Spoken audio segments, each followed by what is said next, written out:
McCamley. I am the Acting Secretary of the New Mexico Workforce Solutions Department here in New Mexico on Governor Lujan Grisham's cabinet.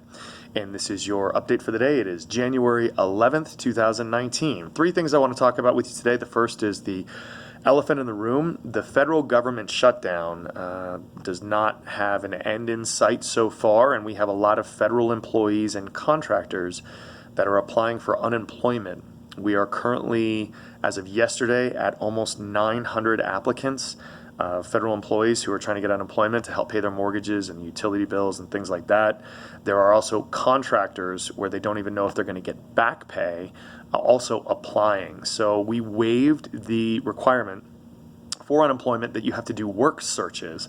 The reason for that is simple, right? There's a lot of these folks that are being asked to continue to work. Air traffic controllers are still working without pay. And so if you go by the rules that are in place and you have to get unemployment, but you're still working, you do a job search twice a week. If someone offers you a job and you turn it down, we have to stop giving you unemployment. So that whole thing is kind of stupid, right? So we waived that rule for 180 days, and we are working very, very diligently with people affected by this shutdown.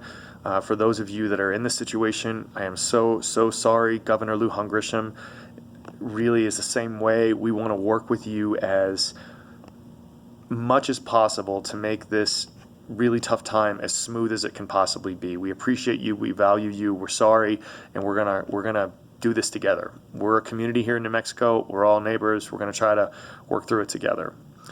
There is a video on this that I put that I'll put on this thing eventually that if you haven't seen it, gives all the details regarding this program, what you need to do, websites you need to go to, things like that.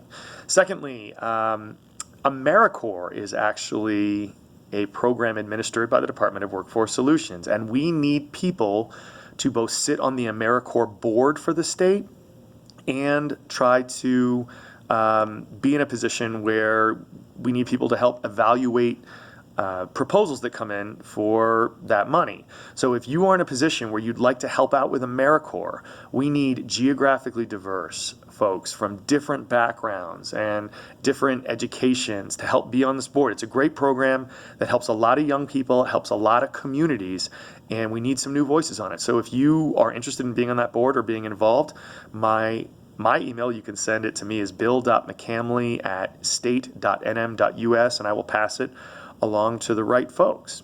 Lastly, the governor has asked us to be on the road and be in communities. And so last week I was in Ruidoso and Alamogordo. Today I will be in Espanola and Los Alamos, meeting with educational, business, and community leaders from those different places, talking about apprenticeships, talking about in Espanola the possibility of doing a program where folks that are recovering from opioid addiction can get into a program and be community health workers and help other folks.